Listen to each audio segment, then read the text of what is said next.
내 믿음조차도 주님의 것입니다.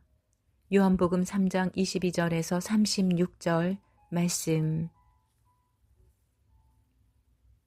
세례 요한을 통하여 피조물 된 내가 창조주 하나님 앞에 어떠한 태도로 나아가야 할지 예배의 자세에 대해 배우게 됩니다.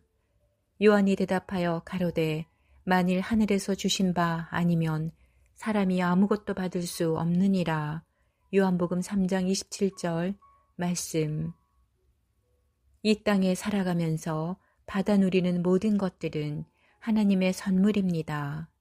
하늘에서 주신 바가 아니면 아무것도 받을 수 없습니다. 그러기에 마치 나에게서 난 것이냥 자랑해서는 안 됩니다. 하나님께서는 베푸시는 분이며 나는 받는 존재임을 분명히 해야 합니다. 나의 말한 바 나는 그리스도가 아니요 그의 앞에 보내심을 받은 자라고 한 것을 증거할 자는 너희니라. 요한복음 3장 28절 말씀. 내 삶의 주인공은 언제나 주님이십니다. 나는 그분의 앞길을 예비하기 위해 그분 앞에 보내심을 받았을 뿐 조금이라도 주님의 영광을 내 것으로 취해서는 안 됩니다. 처음부터 끝까지 내 삶의 주인공은 오직 예수 그리스도 주님 뿐이시며 오직 주님만이 영광 받으셔야 합니다. 신부를 취하는 자는 신랑이나 서서 신랑의 음성을 듣는 친구가 크게 기뻐하나니 나는 이러한 기쁨이 충만하였노라. 요한복음 3장 29절 말씀. 나와 주님과의 관계는 가장 친밀하고 비밀스러운 신랑과 신부의 관계가 맞습니다. 다른 어느 누구와도 공유 불가한 아주 개인적이고 은밀한 미러를 나누는 주님과 나만이 아는 무언가가 있는 신랑과 신부의 관계로 불러주심에 감사드립니다.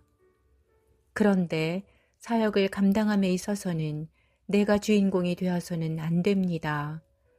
신부를 취하는 신랑 곁에 서서 신랑의 음성을 듣는 친구의 신분으로 겸손히 한 걸음 뒤로 물러나 있어야 합니다.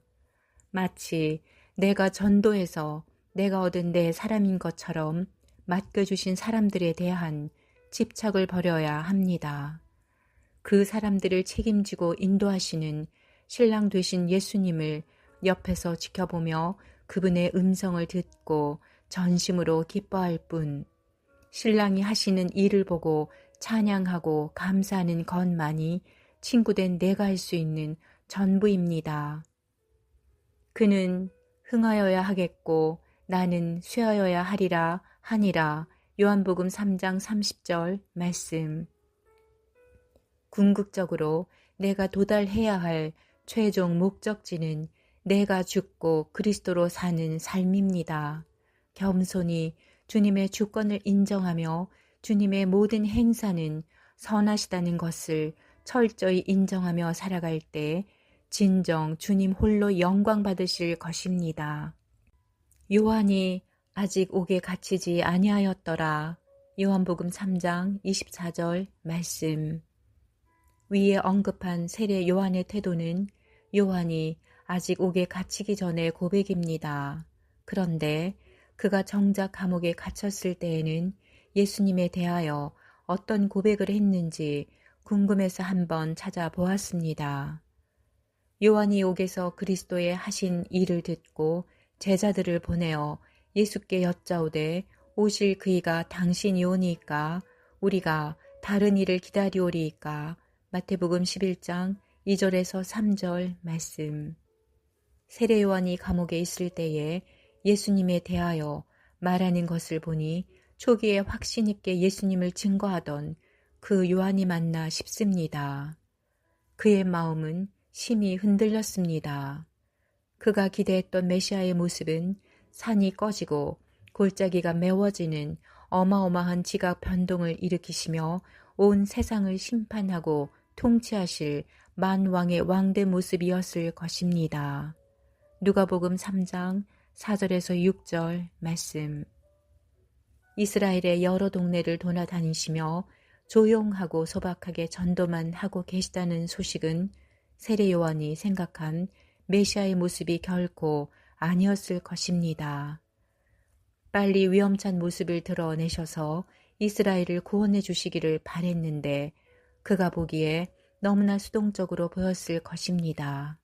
더구나 요한 자신도 옥에 갇혀 있는 상황에서 더더욱 인간적인 생각들이 치고 들어왔을 것입니다. 그래서 그는 예수님이 메시아가 맞는지 다른 일을 기다려야 하는지 질문합니다. 그는 초림의 주가 아닌 재림의 주를 기다리고 있었던 것입니다. 성령께서 비둘기처럼 내려오사 예수님이 메시아이심을 확실히 증거하셨음에도 불구하고 세례 요한의 마음은 눈에 보이는 상황에 따라 갈대처럼 한없이 흔들렸습니다. 예수께서 대답하여 가라사대 너희가 가서 듣고 보는 것을 요한에게 고하되 소경이 보며 안진뱅이가 걸으며 문둥이가 깨끗함을 받으며 귀머거리가 들으며 죽은 자가 살아나며 가난한 자에게 복음이 전파된다 하라. 마태복음 11장 4절에서 5절 말씀. 이렇게 갈피를 못 잡는 요한에게 믿음을 심어주시기 위해 예수님께서는 당신께서 행하시는 기적들에 대해 증거하시며 다시금 믿음을 굳게 붙잡아 주십니다. 그렇습니다.